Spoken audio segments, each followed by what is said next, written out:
लीजिए सुनिए मुंशी प्रेमचंद की लिखी कहानी पशु से मनुष्य। दुर्गा माली डॉक्टर मेहरा बार एटला के यहाँ नौकर था। 5 रुपए मासिक वेतन पाता था। उसके घर में स्त्री और 2-3 छोटे बच्चे थे। स्त्री पड़ोसियों के लिए गेहूं पिसा करती थी। 2 बच्चे जो समझदार थे इधर उधर से लकड़ियां गेहूं उपले चुन लाते थे, किंतु इतना यत्न करने पर भी वे बहुत तकलीफ में रहते थे। दुर्गा डॉक्टर साहब की नजर बचाकर बगीचे से फूल चुन लेता और बाजार में पुजारियों के हाथ बेच दिया करता था। कभी कभी फलों पर भी हाथ साफ किया करता। यही उसकी ऊपरी आमदनी थी। इससे नून तेल आदि का काम चल जाता था। उसने कई बार डॉक्टर महोदय से वेतन बढ़ाने के लिए प्रार्थना की, परंतु डॉक्टर साहब नौकर की वेतन वृद्धि को छूत की बीमारी समझते थे, जो एक से अनेक को ग्रस लेती है। वे साफ कह दिया करते कि भाई मैं तुम्हें बांधे तो हूं नहीं, तुम्हारा निर्वाह यहां नहीं होगा तो और कहीं चले जाओ, मेरे लिए मालियों का अकाल नहीं है। दुर्गा में इतना साहस न था कि वो लगी हुई रोजी छोड़कर नौकरी ढूंढने निकलता। इससे अधिक वेतन पाने की आशा भी नहीं, इसलिए वो इसी निराशा में पड़ा हुआ जीवन के दिन काटता और अपने भाग्य को रोता था। डॉक्टर महोदय को बागवानी से विशेष प्रेम था। नाना प्रकार के फूल पत्ते लगा रखे थे। अच्छे अच्छे फलों के पौधे दरभंगा, मलिहाबाद, सहारनपुर आदि स्थानों से मंगाकर लगाए गए थे। वृक्षों को फलों से लदे हुए देखकर उन्हें हार्दिक आनंद होता था। अपने मित्रों के यहाँ गुलदस्ते और शाक भाजी की डालियां तोहफे के रूप में भिजवाते रहते थे। उन्हें फलों को आप खाने का शौक न था, पर मित्रों को खिलाने में उन्हें असीम आनंद प्राप्त होता था। प्रत्येक फल के मौसम में मित्रों की दावत करते और पिकनिक पार्टियां उनके मनोरंजन का प्रधान अंग थी। एक बार गर्मियों में उन्होंने अपने कई मित्रों को आम खाने की दावत दी। मलिहाबादी में सफेदे के फल खूब लगे हुए थे। डॉक्टर साहब इन फलों को प्रतिदिन देखा करते थे। ये पहले ही फले थे, इसलिए वे मित्रों से उनके मिठास और स्वाद का बखान सुनना चाहते थे। इस विचार से उन्हें वही आमोद था जो किसी पहलवान को अपने पट्टों के करतब दिखाने से होता है। इतने बड़े सुंदर और सुकोमल सफेदे स्वयं उनकी निगाह से न गुजरे थे। इन फलों के स्वाद का उन्हें इतना विश्वास था कि वे एक फल चखकर उनकी परीक्षा करना आवश्यक न समझते थे, प्रधानतः इसलिए कि एक फल की कमी एक मित्र को रसास्वादन से वंचित कर देगी। संध्या का समय था, चैत का महीना। मित्रगण आकर बगीचे के हौज के किनारे कुर्सियों पर बैठे थे। बर्फ और दूध का प्रबंध पहले से ही कर लिया गया था, पर अभी तक फल न तोड़े गए थे। डॉक्टर साहब पहले फलों को पेड़ में लगे हुए दिखलाकर तब उन्हें तोड़ना चाहते थे, जिसमें किसी को ये संदेह न हो कि फल इनके बाग के नहीं है। जब सब सज्जन जमा हो गए तब उन्होंने कहा, आप लोगों को कष्ट होगा, पर जरा चलकर फलों को पेड़ में लटके हुए देखिए। बड़ा ही मनोहर दृश्य है। गुलाब में भी ऐसी लोचन प्रियलाली न होगी। रंग से स्वाद टपक पड़ता है। मैंने इसकी कलम खास मलिहाबाद से मंगवाई थी और उसका विशेष रीति से पालन किया है। मित्रगण उठे। डॉक्टर साहब आगे आगे चले। रवीशों के दोनों ओर गुलाब की क्यारियां थी। उनकी छटा दिखाते हुए वे अंत में सफेदे के पेड़ के सामने आ गए, मगर आश्चर्य, वहां एक फल भी न था। डॉक्टर साहब ने समझा शायद वो ये पेड़ नहीं है। 2 पग और चले, दूसरा पेड़ मिल गया और आगे बढ़े, तीसरा पेड़ मिला। फिर पीछे लौटे और एक विस्मित दशा में सफेदे के वृक्ष के नीचे आकर रुक गए। इसमें संदेह नहीं कि वृक्ष यही है, पर फल क्या हुए? 20-25 आम थे, एक का भी पता नहीं। मित्रों की ओर अपराधपूर्ण नेत्रों से देखकर बोले, आश्चर्य है कि इस पेड़ में एक भी फल नहीं है। आज सुबह मैंने देखा था, पेड़ फलों से लदा हुआ था। ये देखिए, फलों का डंठल है। यह अवश्य माली की शरारत है। मैं आज उसकी हड्डियां तोड़ दूंगा। उस पाजी ने मुझे कितना धोखा दिया। मैं बहुत लज्जित हूं कि आप लोगों को व्यर्थ कष्ट हुआ। मैं सत्य कहता हूं, इस समय मुझे जितना दुख है उसे प्रकट नहीं कर सकता। ऐसे रंगीले कोमल कमनीय फल मैंने अपने जीवन में कभी न देखे थे। उनको यूं लुप्त हो जाने से मेरे हृदय के टुकड़े हुए जाते हैं। ये कहकर वे नैराश्य वेदना से कुर्सी पर बैठ गए। मित्रों ने सांत्वना देते हुए कहा, नौकरों का सब जगह यही हाल है। ये जाति ही पाजी होती है। आप हम लोगों के कष्ट का खेद न करें। ये सुफेदे न सही, दूसरे फल सही। एक सज्जन ने कहा, साहब मुझे तो सब आम एक ही से मालूम होते हैं। सुफेदे, मोहनभोग, लंगड़े, बम्बई, फजली, दशहरी, इनमें कोई भेद ही नहीं मालूम होता। न जाने आप लोगों को कैसे उनके स्वाद में फर्क मालूम होता है। दूसरे सज्जन बोले, यहाँ भी वही हाल है। इस समय जो फल मिले वही मंगवाइए, जो गए उनका अफसोस क्या। डॉक्टर साहब ने व्यथित भाव से कहा, आमों की क्या कमी है, सारा बाग भरा पड़ा है। खूब शौक से खाइए और बांध कर घर ले जाइए। वे हैं और किस लिए, पर वो रस और स्वाद कहाँ। आपको विश्वास न होगा, उन सफेदों पर ऐसा निखार था कि सेब मालूम होते थे। सेब भी देखने में ही सुंदर होता है, उसमें वो रुचिबद्ध लालित्य, वो सुधा में मृदुता कहाँ। इस माली ने आज वो अनर्थ किया है कि जी चाहता है नमक हराम को गोली मार दूं। इस वक्त सामने आ जाए तो अधमुआ कर दूं। माली बाजार गया हुआ था। डॉक्टर साहब ने साइज से कुछ आम तोड़वाए। मित्रों ने आम खाए, दूध पिया और डॉक्टर साहब को धन्यवाद देकर अपने अपने घर की राह ली।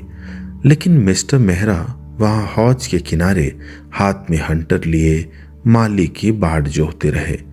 आकृति से जान पड़ता था मानो साक्षात क्रोध मूर्तिमान हो गया था। कुछ रात गए दुर्गा बाजार से लौटा। वो चौकन्नी आंखों से इधर उधर देख रहा था। ज्यों ही उसने डॉक्टर साहब को हौज के किनारे हाथ में हंटर लिए बैठे देखा, उसके होश उड़ गए। समझ गया कि चोरी पकड़ ली गई। इसी भय से उसने बाजार में खूब देर की थी। उसने समझा था डॉक्टर साहब कहीं सैर करने गए होंगे। मैं चुपचाप कटहल के नीचे अपनी झोपड़ी में जा बैठूंगा। सवेरे कुछ पूछताछ भी हुई तो मुझे सफाई देने का अवसर मिल जाएगा। कह दूंगा सरकार मेरे झोपड़े की तलाशी ले लें। इस प्रकार मामला दब जाएगा। समय सफल चोर का सबसे बड़ा मित्र है। एक एक क्षण उसे निर्दोष सिद्ध करता जाता है, किंतु जब वो रंगे हाथों पकड़ा जाता है तब उसे बच निकलने की कोई राह नहीं रहती। रुधिर के सूखे हुए धब्बे रंग के दाग बन जाते हैं, पर ताजा लोहू आप ही आप पुकारता है। दुर्गा के पैर थम गए, छाती धड़कने लगी। डॉक्टर साहब की निगाह उस पर पड़ गई थी। अब उल्टे पांव लौटना व्यर्थ था। डॉक्टर साहब उसे दूर से देखते हुए उठे कि चलकर उसकी खूब मरम्मत करूं, लेकिन वकील थे। विचार किया कि इसका बयान लेना आवश्यक है। इशारे से निकट बुलाया और पूछा, सुफेदे के पेड़ में कई आम लगे हुए थे, एक भी नहीं दिखाई देता, क्या हो गए? दुर्गा ने निर्दोष भाव से उत्तर दिया, हुजूर अभी मैं बाजार गया हूं, तब तक तो सब आम लगे हुए थे। इतनी देर में कोई तोड़ ले गया हो तो मैं नहीं कह सकता। डॉक्टर साहब ने पूछा, तुम्हारा किस पर संदेह है? दुर्गा ने कहा, सरकार अब मैं किसे बताऊं, इतने नौकर चाकर हैं, न जाने किसकी नियत बिगड़ी हो। मेरा संदेह तुम्हारे ऊपर है। अगर तोड़ कर रखे हो तो लाकर दे दो, या साफ साफ कह दो कि मैंने तोड़े हैं, नहीं तो मैं बुरी तरह पेश आऊंगा। चोर केवल दंड से ही नहीं बचना चाहता, वो अपमान से भी बचना चाहता है। वो दंड से उतना नहीं डरता जितना अपमान से। जब उसे सजा से बचने की कोई आशा नहीं रहती, उस समय भी वो अपने अपराध को स्वीकार नहीं करता। वो अपराधी बनकर छूट जाने से निर्दोष बनकर दंड भोगना बेहतर समझता है। दुर्गा इस समय अपराध स्वीकार करके सजा से बच सकता था, पर उसने कहा, हुजूर मालिक हैं, जो चाहे करे, पर मैंने आम नहीं तोड़े। सरकार ही बताएं, इतने दिन मुझे आपकी ताबेदारी करते हो गए, मैंने एक पत्ती भी छुई है? तुम कसम खा सकते हो? गंगा की कसम जो मैंने आमों को हाथ से भी छुआ हो। मुझे इस कसम पर विश्वास नहीं है। तुम पहले लोटे में पानी लाओ, उसमें तुलसी की पत्तियां डालो, तब कसम खाकर कहो कि अगर मैंने तोड़े हों तो मेरा लड़का मेरे काम ना आए, तब मुझे विश्वास आएगा। हुजूर सांच को आँच क्या, जो कसम कहिए खाऊंगा। जब मैंने काम ही नहीं किया तो मुझ पर कसम क्या पड़ेगी। अच्छा, बातें न बनाओ, जाकर पानी लाओ। डॉक्टर महोदय मानव चरित्र के ज्ञाता थे। सदैव अपराधियों से व्यवहार रहता था। यद्यपि दुर्गा जबान से हेकड़ी की बातें कर रहा था, पर उसके हृदय में भय समाया हुआ था। वो अपने झोपड़े में आया, लेकिन लोटे में पानी लेकर जाने की हिम्मत न हुई। उसके हाथ थरथराने लगे। ऐसी घटनाएं याद आ गईं जिनमें झूठी गंगा उठाने वाले पर दैवीय कोप का प्रहार हुआ था। ईश्वर के सर्वज्ञ होने का ऐसा मर्मस्पर्शी विश्वास उसे कभी न हुआ था। उसने निश्चय किया, मैं झूठी गंगा न उठाऊंगा। यही न होगा, निकाल दिया जाऊंगा। नौकरी फिर कहीं न कहीं मिल जाएगी, और नौकरी भी न मिले तो मजूरी तो कहीं नहीं गई है। कुदाल भी चलाऊंगा तो सांझ तक आध सेर आटे का ठिकाना हो जाएगा। वो धीरे धीरे खाली हाथ डॉक्टर साहब के सामने आकर खड़ा हो गया। डॉक्टर साहब ने कड़े स्वर से पूछा, पानी लाया? हुजूर, मैं गंगा न उठाऊंगा। तो तुम्हारा आम तोड़ना साबित है। अब सरकार जो चाहे समझे। मान लीजिए मैंने ही आम तोड़े तो आपका गुलाम ही हूं। रात दिन ताबेदारी करता हूं। बाल बच्चे आमों के लिए रोवें तो कहां जाऊं? आपकी जान बख्शी जाए, फिर ऐसा कसूर न होगा। डॉक्टर साहब इतने उदार न थे। उन्होंने यही बड़ा उपकार किया कि दुर्गा को पुलिस के हवाले न किया और हंटर ही लगाए। उसकी इस धार्मिक श्रद्धा ने उन्हें कुछ नर्म कर दिया था, मगर ऐसे दुर्बल हृदय को अपने यहाँ रखना असंभव था। उन्होंने उसी क्षण दुर्गा को जवाब दे दिया और उसकी आधे महीने की बाकी मजूरी जब्त कर ली। कई मास के पश्चात एक दिन डॉक्टर मेहरा बाबू प्रेम शंकर के बाग की सैर करने गए। वहां से कुछ अच्छी अच्छी कलमी लाना चाहते थे। प्रेम शंकर को भी बागवानी से प्रेम था और दोनों मनुष्यों में यही समानता थी। अन्य सभी विषयों में एक दूसरे से भिन्न थे। प्रेम शंकर बड़े संतोषी, सरल, सहृदय मनुष्य थे। वे कई साल अमेरिका रह चुके थे। वहां उन्होंने कृषि विज्ञान का खूब अध्ययन किया था और यहाँ आकर इस वृत्ति को अपनी जीविका का आधार बना लिया था। मानव चरित्र और वर्तमान सामाजिक संगठन के विषय में उनके विचार विचित्र थे। इसलिए शहर के सभ्य समाज में लोग उनकी उपेक्षा करते थे और उन्हें झक्की समझते थे। इसमें संदेह नहीं कि उनके सिद्धांतों से लोगों को एक प्रकार की दार्शनिक सहानुभूति थी, पर उनके क्रियात्मक होने के विषय में उन्हें बड़ी शंका थी। संसार कर्म क्षेत्र है, मीमांसा क्षेत्र नहीं। यहाँ सिद्धांत सिद्धांत ही रहेंगे, उनका प्रत्यक्ष घटनाओं से संबंध नहीं। डॉक्टर साहब बगीचे में पहुंचे तो उन्होंने प्रेम शंकर को क्यारियों में पानी देते हुए पाया। कुएं पर एक मनुष्य खड़ा पंप से पानी निकाल रहा था। मेहरा ने उसे तुरंत ही पहचान लिया। वो दुर्गा माली था। डॉक्टर साहब के मन में उस समय दुर्गा के प्रति एक विचित्र ईर्ष्या का भाव उत्पन्न हुआ। जिस नराधम को उन्होंने दंड देकर अपने यहाँ से अलग कर दिया था, उसे नौकरी क्यों मिल गई? यदि दुर्गा इस वक्त फटे हाल रोनी सूरत बनाए दिखाई देता तो डॉक्टर साहब को उस पर दया आ जाती। वे संभवतः उसे कुछ इनाम देते और प्रेम शंकर से उसकी प्रशंसा भी कर देते। उनकी प्रकृति में दया थी और अपने नौकरों पर उनकी कृपा दृष्टि रहती थी, परंतु उनकी इस कृपा और दया में लेश मात्र भी भेद न था, जो अपने कुत्तों और घोड़ों से थी। इस कृपा का आधार न्याय नहीं, दीन पालन है। दुर्गा ने उन्हें देखा, कुएं पर खड़े खड़े सलाम किया और फिर अपने काम में लग गया। उसका यह अभिमान डॉक्टर साहब के हृदय में भाले की भांति चुभ गया। उन्हें यह विचार कर अत्यंत क्रोध आया कि मेरे यहाँ से निकलना इसके लिए हितकर हो गया। उन्हें अपनी सहृदयता पर जो घमंड था उसे बड़ा आघात लगा। प्रेम शंकर ज्यों ही उनसे हाथ मिलाकर उन्हें क्यारियों की सैर कराने लगे, त्यों ही डॉक्टर साहब ने उनसे पूछा, ये आदमी आपके यहाँ कितने दिनों से है?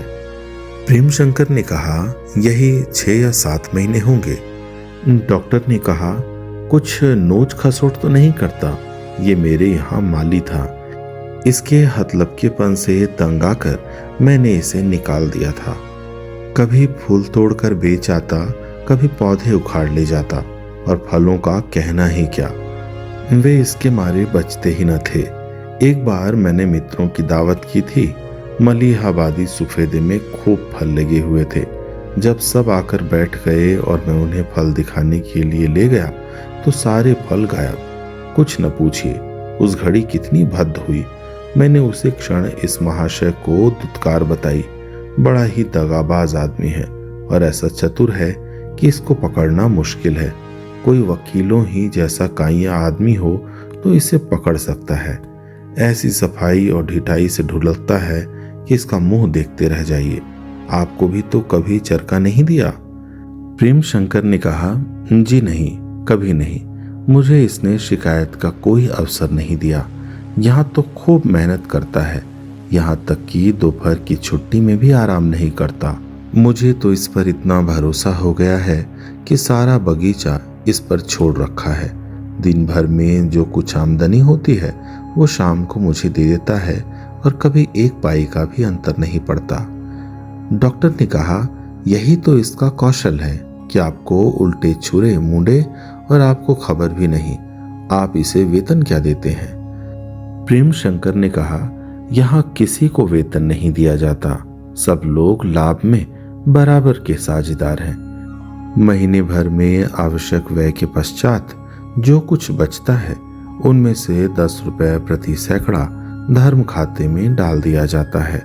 शेष रुपए समान भागों में बांट दिए जाते हैं। पिछले महीने में 140 रुपए की आमदनी हुई थी। मुझे मिलाकर यहाँ 7 आदमी हैं। 20 रुपए हिस्से पड़े। अब की नारंगियां खूब हुई हैं। मटर की फलियां, गन्ने, गोभी आदि से अच्छी आमदनी हो रही है। 40 रुपए से कम न पड़ेंगे। डॉक्टर मेहरा ने आश्चर्य से पूछा, इतने में आपका काम चल जाता है? जी हाँ, बड़ी सुगमता से। मैं इन्हीं आदमियों के से कपड़े पहनता हूँ, इन्हीं का सा खाना खाता हूँ और मुझे कोई दूसरा व्यसन नहीं है। यहाँ 20 रुपए मासिक उन औषधियों का खर्च है जो गरीबों को दी जाती हैं। ये रुपए संयुक्त आय से अलग कर लिए जाते हैं। किसी को कोई आपत्ति नहीं होती। ये साइकिल जो आप देखते हैं संयुक्त आय से ही ली गई है। जिसे जरूरत होती है इस पर सवार होता है। मुझे ये सब अधिक कार्यकुशल समझते हैं और मुझ पर पूरा विश्वास रखते हैं। बस मैं इनका मुखिया हूँ। जो कुछ सलाह देता हूँ उसे सब मानते हैं। कोई भी ये नहीं समझता कि मैं किसी का नौकर हूँ। सब के सब अपने को साझेदार समझते हैं और जी तोड़कर मेहनत करते हैं। जहाँ कोई मालिक होता है और दूसरा उनका नौकर तो उन दोनों में तुरंत द्वेष पैदा हो जाता है। मालिक चाहता है कि इससे जितना काम लेते बने लेना चाहिए। नौकर चाहता है कि मैं कम से कम काम करूं। उसमें स्नेह या सहानुभूति का नाम तक नहीं होता। दोनों यथार्थ में एक दूसरे के शत्रु होते हैं। इस प्रतिद्वंदिता का दुष्परिणाम हम और आप देख ही रहे हैं। मोटे और पतले आदमियों के पृथक पृथक दल बन गए हैं और उनमें घोर संग्राम हो रहा है। कल चिन्हों से ज्ञात होता है कि ये प्रतिद्वंदिता अब कुछ ही दिनों की मेहमान है। इसकी जगह अब सहकारिता का आगमन होने वाला है। मैंने अन्य देशों में इस घातक संग्राम के दृश्य देखे हैं और मुझे घृणा हो गई है। सहकारिता ही हमें इस संकट से मुक्त कर सकती है। डॉक्टर ने कहा, तो ये कहिए कि आप सोशलिस्ट हैं? जी नहीं, मैं सोशलिस्ट या डेमोक्रेट नहीं हूँ। मैं केवल न्याय और धर्म का दीन सेवक हूँ। मैं निस्वार्थ सेवा को विद्या से श्रेष्ठ समझता हूँ। मैं अपनी आत्मिक और मानसिक शक्तियों को, बुद्धि सामर्थ्य को धन और वैभव का गुलाम नहीं बनाना चाहता। मुझे वर्तमान शिक्षा और सभ्यता पर विश्वास नहीं। विद्या का धर्म है आत्मिक उन्नति का फल उदारता, त्याग, सदिच्छा, सहानुभूति, न्यायप्रियता और दयाशीलता। जो शिक्षा हमें निर्बलों को सताने के लिए तैयार करे, जो हमें धरती और धन का गुलाम बनाए, जो हमें भोग विलास में डुबोए, जो हमें दूसरों का रक्त पीकर मोटा होने का इच्छुक बनाए, वो शिक्षा नहीं है। अगर मूर्ख लोभ और मोह के पंजे में फंस जाए तो वे क्षम्य है, परंतु विद्या और सभ्यता के उपासकों की स्वार्थंधता अत्यंत लज्जाजनक है। हमने विद्या और बुद्धि बल की विभूति के शिखर पर चढ़ने का मार्ग बना लिया। वास्तव में वो सेवा और प्रेम का साधन था। कितनी विचित्र दशा है कि जो जितना ही बड़ा विद्वान है वो उतना ही बड़ा स्वार्थ सेवी है। बस हमारी सारी विद्या और बुद्धि, हमारा सारा उत्साह और अनुराग धन लिप्सा में ग्रसित है। हमारे प्रोफेसर साहब 1000 से कम वेतन पाएं तो उनका मुंह ही नहीं सीधा होता। हमारे दीवान और माल के अधिकारी 2000 मासिक पाने पर भी अपने भाग्य को रोया करते हैं। हमारे डॉक्टर साहब चाहते हैं कि मरीज मरे या जिए, मेरी फीस में बाधा न पड़े, और हमारे वकील साहब, क्षमा कीजिएगा, ईश्वर से मनाया करते हैं कि ईर्ष्या और द्वेष का प्रकोप हो और सोने की दीवार खड़ी कर लो। समय धन है, इसी वाक्य को हम ईश्वर वाक्य समझ रहे हैं। इन महान पुरुषों में से प्रत्येक व्यक्ति सैकड़ों नहीं, हजारों लाखों की जीविका हड़प जाते हैं, और फिर भी उनका जाति का भक्त बनने का दावा है। वो अपने स्वजाति प्रेम का डंका बजाता फिरता है। पैदा दूसरे करें, पसीना दूसरे बहाएं, खाना और मूछों पर ताव देना इनका काम है। मैं समस्त शिक्षित समुदाय को केवल निकम्मा ही नहीं वरन अनर्थकारी भी समझता हूँ। डॉक्टर साहब ने बहुत धैर्य से काम लेकर पूछा, तो क्या आप चाहते हैं कि हम सब के सब मजूरी करें? जी नहीं, हालांकि ऐसा हो तो मनुष्य जाति का बहुत उपकार हो। मुझे जो आपत्ति है वो केवल दशाओं में इस अन्यायपूर्ण समता से है। यदि एक मजूर 5 रुपया में अपना निर्वाह कर सकता है तो एक मानसिक काम करने वाले प्राणी के लिए इससे दिगुनी तिगुनी आय काफी होनी चाहिए। वो अधिकता इसलिए कि उसे कुछ उत्तम भोजन, वस्त्र और सुख की आवश्यकता होती है। मगर 5 और 5000, 50 और 50,000 का अस्वाभाविक अंतर क्यों? इतना ही नहीं, हमारा समाज 5 और 5 लाख के अंतर का भी तिरस्कार नहीं करता, वरन उसकी और भी प्रशंसा करता है। शासन प्रबंध, वकालत, चिकित्सा, चित्र रचना, शिक्षा, दलाली, व्यापार, संगीत और इसी प्रकार की सैकड़ों अन्य कलाएं शिक्षित समुदाय की जीवन वृत्ति बनी हुई हैं, पर इनमें से एक भी धन उपार्जन नहीं करती। इनका आधार दूसरों की कमाई पर है। मेरी समझ में नहीं आता कि वो उद्योग धंधे जो जीवन की सामग्रियां पैदा करते हैं, जिन पर जीवन का अवलंबन है, क्यों उन पेशों से नीचे समझे जाएं, जिनका काम केवल मनोरंजन या अधिक से अधिक धन उपार्जन में सहायता करना है। आज सारे वकीलों को देश निकाला हो जाए, सारे अधिकारी वर्ग लुप्त हो जाएं और सारे दलाल स्वर्ग को सिधारें, तब भी संसार का काम चलता रहेगा, बल्कि और भी सरलता से। किसान भूमि जोतेंगे, जुलाहे कपड़े बुनेंगे, बढ़ई, लोहार, राज, चर्मकार सब के सब पूर्ववत अपना अपना काम करते रहेंगे। उनकी पंचायतें उनके झगड़ों का निपटारा करेगी। लेकिन यदि किसान न हो तो सारा संसार क्षुधा पीड़ा से व्याकुल हो जाए।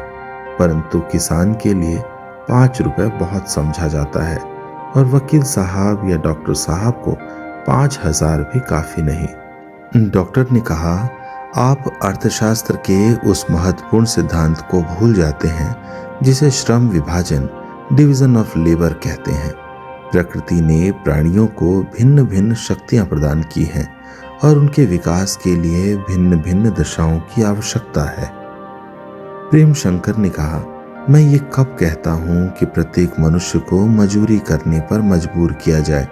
नहीं, जिसे परमात्मा ने विचार की शक्ति दी है वो शास्त्रों की विवेचना करे, जो भावुक हो वो काव्य की रचना करे, जो अन्याय से घृणा करता हो वो वकालत करे।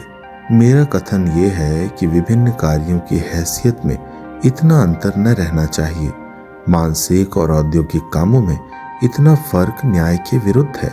ये प्रकृति के नियमों के प्रतिकूल ज्ञात होता है कि आवश्यक और अनिवार्य कार्यों पर अनावश्यक और निर्वार्य कार्यों की प्रधानता हो।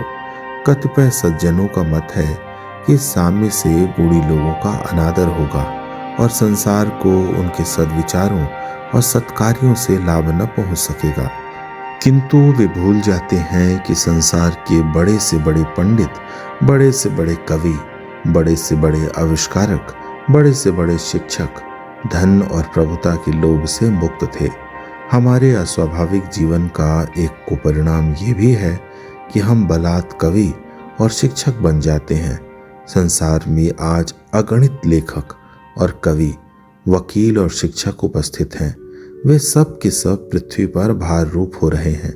जब उन्हें मालूम होगा कि इन दिव्य कलाओं में कुछ लाभ नहीं है, तो वही लोग कवि होंगे जिन्हें कवि होना चाहिए।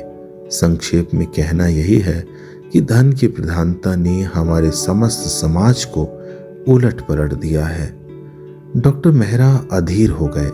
बोले, महाशय, समाज संगठन का वो रूप देवलोक के लिए चाहे उपयुक्त हो, पर भौतिक संसार के लिए और इस भौतिक काल में वो कदापि उपयोगी नहीं हो सकता। प्रेम शंकर ने कहा, केवल इसी कारण से अभी तक धनवानों का, जमींदारों का और शिक्षित समुदाय का प्रभुत्व जमा हुआ है, पर इसके पहले भी कई बार इस प्रभुत्व को धक्का लग चुका है और चिन्हों से ज्ञात होता है कि निकट भविष्य में फिर इसकी पराजय होने वाली है। कदाचित वो हार निर्णयात्मक होगी। समाज का चक्र साम्य से आरंभ होकर फिर साम्य पर ही समाप्त होता है। एकाधिपत्य, रईसों का प्रभुत्व और वाणिज्य प्राबल्य उसकी मध्यवर्ती दशाएं हैं। वर्तमान चक्र ने मध्यवर्ती दशाओं को भोग लिया है और वो अपने अंतिम स्थान के निकट आता जाता है, किंतु हमारी आंखें अधिकार और प्रभुता के मद में ऐसी भरी हुई हैं कि हमें आगे पीछे कुछ नहीं सूझता। चारों ओर से जनतावाद का घोर नाद हमारे कानों में आ रहा है, पर हम ऐसे निश्चिंत हैं मानो वो साधारण मेघ की गरज है। हम अभी तक उन्हीं विधाओं और कलाओं में लीन हैं जिनका आश्रय दूसरों की मेहनत है। हमारे विद्यालयों की संख्या बढ़ती जाती है। हमारे वकील खाने में पांव रखने की जगह बाकी नहीं। गली गली फोटो स्टूडियो खुल गए हैं। डॉक्टरों की संख्या मरीजों से भी अधिक हो गई है, पर अब भी हमारी आंखें नहीं खुलती। हम इस अस्वाभाविक जीवन, इस सभ्यता के तिलिस्म से बाहर निकलने की चेष्टा नहीं करते। हम शहरों में कारखाने खोलते फिरते हैं, इसलिए कि मजदूरों की मेहनत से मोटे हो जाएं। 30 रुपए और 40 रुपए सैकड़े लाभ की कल्पना करके फूले नहीं समाते। पर ऐसा कहीं देखने में नहीं आता कि किसी शिक्षित सज्जन ने कपड़ा बुनना या जमीन खोदना शुरू किया हो। यदि कोई दुर्भाग्यवश ऐसा करे तो उसकी हंसी उड़ाई जाती है। हम उसी को मान प्रतिष्ठा के योग्य समझते हैं जो तकिया गद्दी लगाए बैठा रहे, हाथ पैर न हिलाए और लेन देन पर, सूद बट्टे पर लाखों के वारे न्यारे करता हो। यही बातें हो रही थी कि दुर्गा माली एक डाली नारंगियां, गोभी के फूल, अमरूद, मटर की फलियां आदि सजा कर लाया और उसे डॉक्टर साहब के सामने रख दिया। उसके चेहरे पर एक प्रकार का गर्व था, मानो उसकी आत्मा जागृत हो गई है।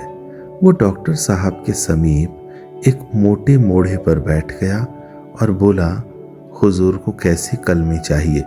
आप बाबूजी को एक चिट पर उनके नाम लिखकर दे दीजिए। मैं कल आपके मकान पहुंचा दूंगा। आपके बाल बच्चे तो अच्छी तरह हैं? डॉक्टर साहब ने कुछ सकुचा कर कहा, हाँ, लड़की अच्छी तरह हैं। तुम यहाँ अच्छी तरह हो? जी हाँ, आपकी दया से बहुत आराम से हूँ। डॉक्टर साहब उठकर चले तो प्रेम शंकर उन्हें विदा करने साथ साथ फाटक तक आए। डॉक्टर साहब मोटर पर बैठे तो मुस्कुराकर प्रेम शंकर से बोले, मैं आपके सिद्धांतों का कायल नहीं हुआ, पर इसमें संदेह नहीं कि आपने एक पशु को मनुष्य बना दिया। यह आपके सत्संग का फल है। लेकिन क्षमा कीजिएगा, मैं फिर भी कहूंगा कि आप इससे होशियार रहिएगा। यूजेनिक्स सुप्रजनन शास्त्र अभी तक किसी ऐसे प्रयोग का आविष्कार नहीं कर सका है जो जन्म के संस्कारों को मिटा दे। आप सुन रहे थे मुंशी प्रेमचंद की लिखी कहानी पशु से मनुष्य।